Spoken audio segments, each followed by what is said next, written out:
welcome back to my channel. So, nandito tayo ngayon sa Guide for the Visita Iglesia 2025. So, pupunta tayo ngayon sa mga 14 churches or pwedeng kahit 7 lang or depende sa inyo.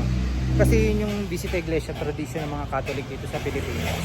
Bali magbe-visit kayo sa 7 or more churches. Tapos, magdadasal kayo ng Station of the Cross. So, dapat may booklet din kayo ng New Way of the Cross. Nandito na rin yung guide para makapag-start kayo mag-Station of the Cross. Tapos, since ito yung magiging number 1 natin na simbahan, ito yung magiging Station 1 natin.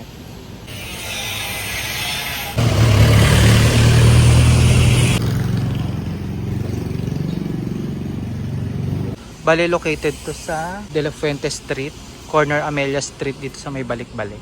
Yan.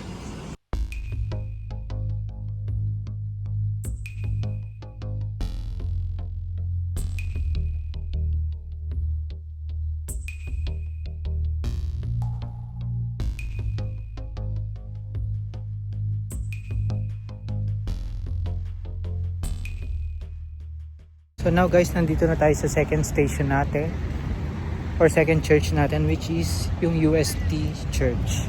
Dito yung sa loob ng UST campus. Dito ako sa field nila, soccer field. Tara.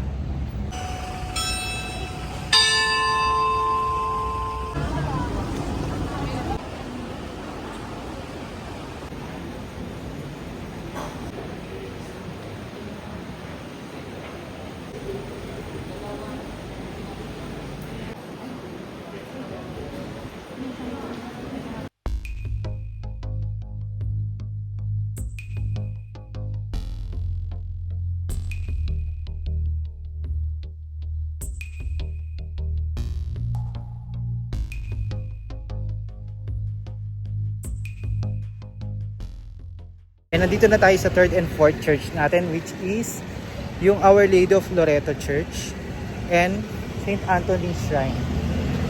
Yan. So located ito sa may Earnshaw Street. Malapit ito sa Ligarda Station ng LRT2. Tapos may way din ito papuntang Espanya Boulevard.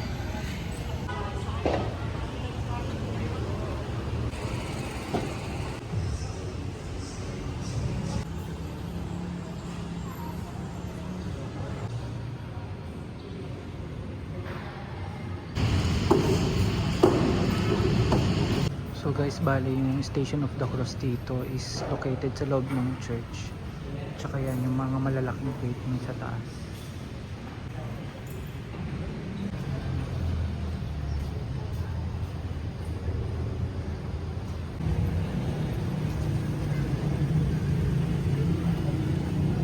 So bali dito sa St. Anthony, meron na dito mga Station of the Cross sa labas ng church, sa labas ng simbahan mismo. Bali sa right side siya ng simbahan, sa gilid lang. Yan, meron na siyang Station of the Cross dito. Ito yun pala yung tinatawag na kambal na simbahan kasi magkatabi lang sila na church. Yan, St. Anthony tsaka Our Lady of Loreto.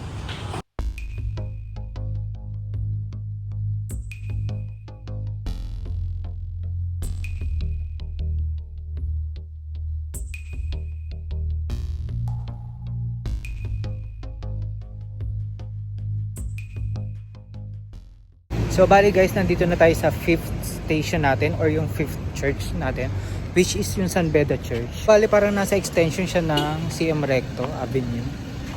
Yan, CU, tapos Menjola, ayun, Menjola. Tapos dito na yung San Beda Church.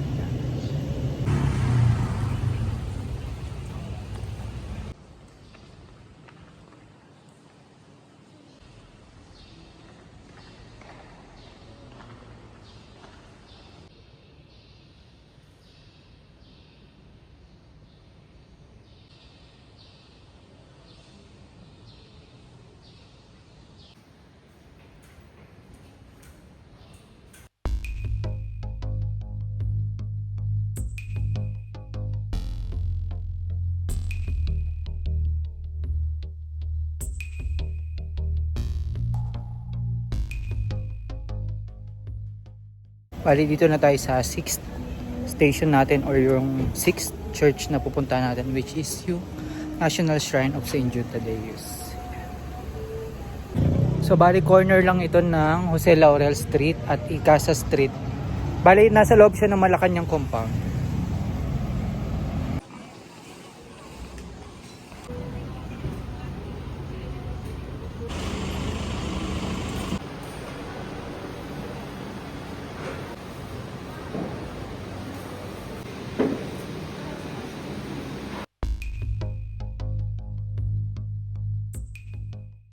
Bali nandito na po tayo sa 7th Church or 7th station natin, which is the St. Michael and the Archangels.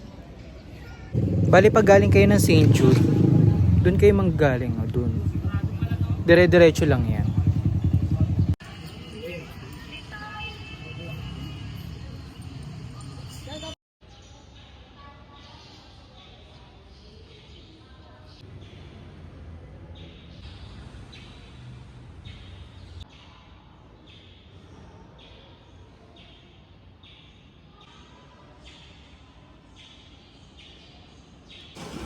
Bali yung Station of the Cross niya dito lang po sa labas yan ng simbahan.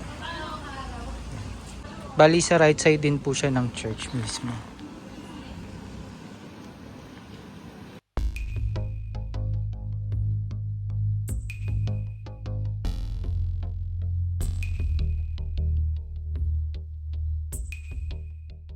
Nandito na po tayo sa ating 8th station or yung 8th church na pupuntahan natin, which is San Sebastian Church.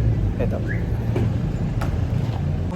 Bali ito po yung first steel church sa Asia. Yeah.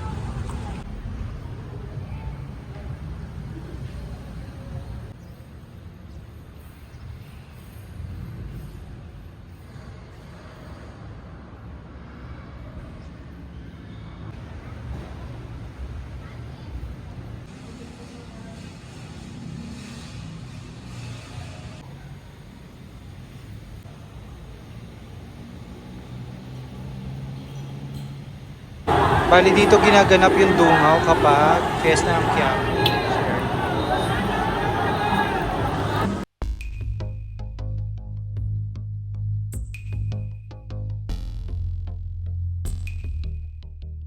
So nandito na po tayo sa 9th Church or yung 9th station natin, which is the Holy Face of Jesus yan. Bali konting lakad lang po yan pag galing kayo sa Sebastian. Konting lakad lang po. At ito na po yung pinaka Sisters of the Holy Face of Jesus. Wishing well po sila dito. Tapos ino-open naman po nila yan kapag ano. Actually sa second floor po yung church niya. Tapos maliit lang. So siguraduhin nyo po may dala kayong pamaypay, ganyan, tubig.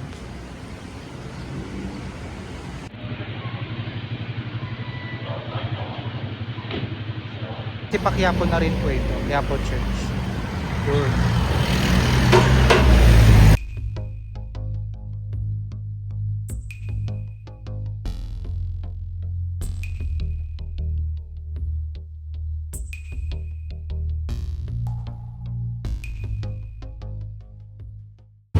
Ang sanaysay ng pagmamahal. Hinubad ng Diyos ang lahat ng katangian ng isang alipin. Panamin na lang.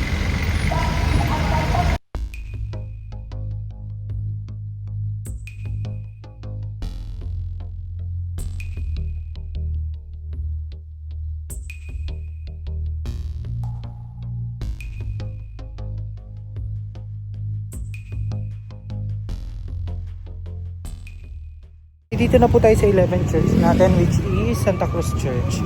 Actually malapit lang po siya sa Quiapo Church. Unting lakad nyo lang po. Malapit po to sa LRT Carriedo Station. Bali yung Station of the Cross po niya yung nasa labas din.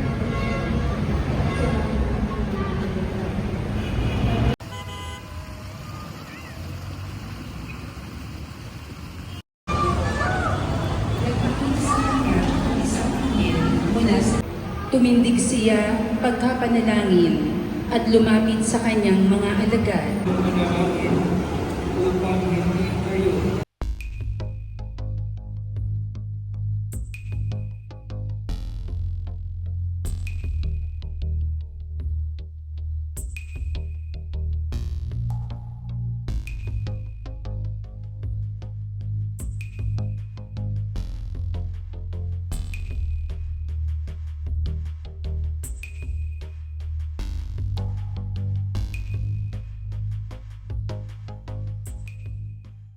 Bali, dito na po tayo sa 12 station natin or yung 12 church natin, which is Binondo Church.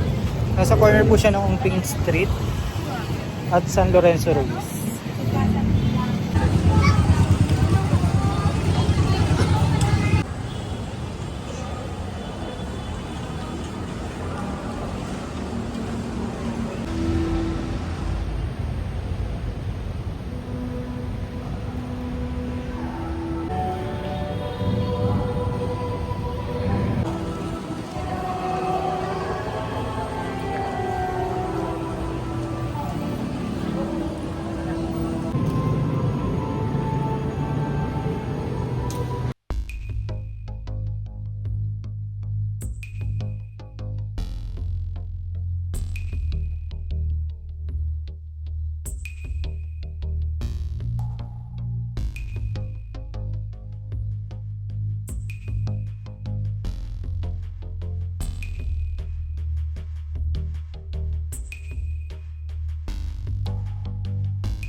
So guys, nandito na tayo sa pang 13 church natin, which is Manila Cathedral. Charitable works. Today we gather together.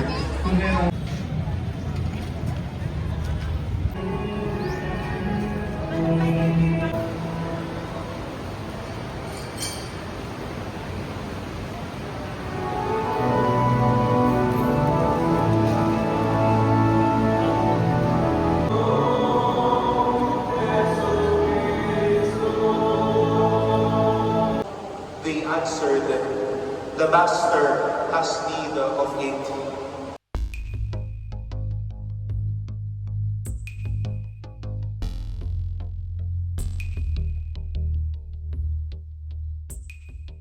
Bale, ito na po yung pang 14 church natin or 14 station natin, which is the San Agustin Church, yung oldest church sa Pilipinas. So bali, yung mga Station of the Cross niya guys is nasa labas lang din ng simbahan, sa paligid nito.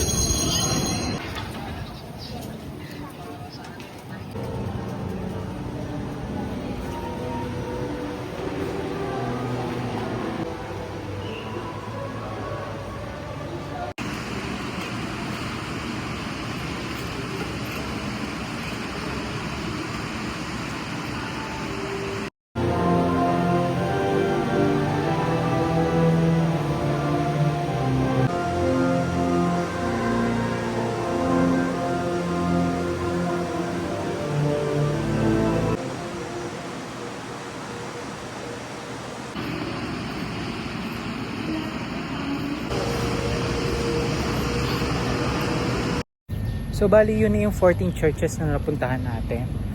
Mag-recap lang tayo, which is yung number 1 is San Roque Church. Yung pangalawa natin is yung UST. Yung pangatlo natin is yung Loreto Church. Yung pang-apat is St. Anthony. Yung pang-lima is San Beda. Yung pang-anim natin is St. Jude. Yung pang-pito natin is St. Michael's and Archangels. Yung pang-walo natin is San Sebastian Church. Yung pang-siyam natin is yung Holy Face. Yung pang-10 natin is yung Quiapo Church. Yung pang-11 is Santa Cruz. Yung pang-12 natin is Binondo Church. And yung pang-13 natin is yung Manila Cathedral. And yung pang-14 is San Agustin Church. Bali kayo guys, depende naman sa inyo kung ano yung susundin nyo. Kasi ang sabi naman ang ginagawa naman kasi nung iba is 7 churches lang. Tapos yung iba ay more than churches. Kasi parang kino-compare nila yun dun sa 14 stations ng Way of Cross. So kayo, depende sa inyo kung ano yung gagawin nyo. Tapos syempre magdala din kayo ng Way of the Cross para may guide din kayo kung paano yung prayers na gagawin nyo every station or every church na pupuntahan. At syempre, huwag nyo kakalimutan magdala kayo ng tubig, tsaka ng pamaypay or yung ifan. Kasi masyado nang mainit yung panahon ngayon. Kaya ingat kayo guys ha. Thank you for watching guys. Bye!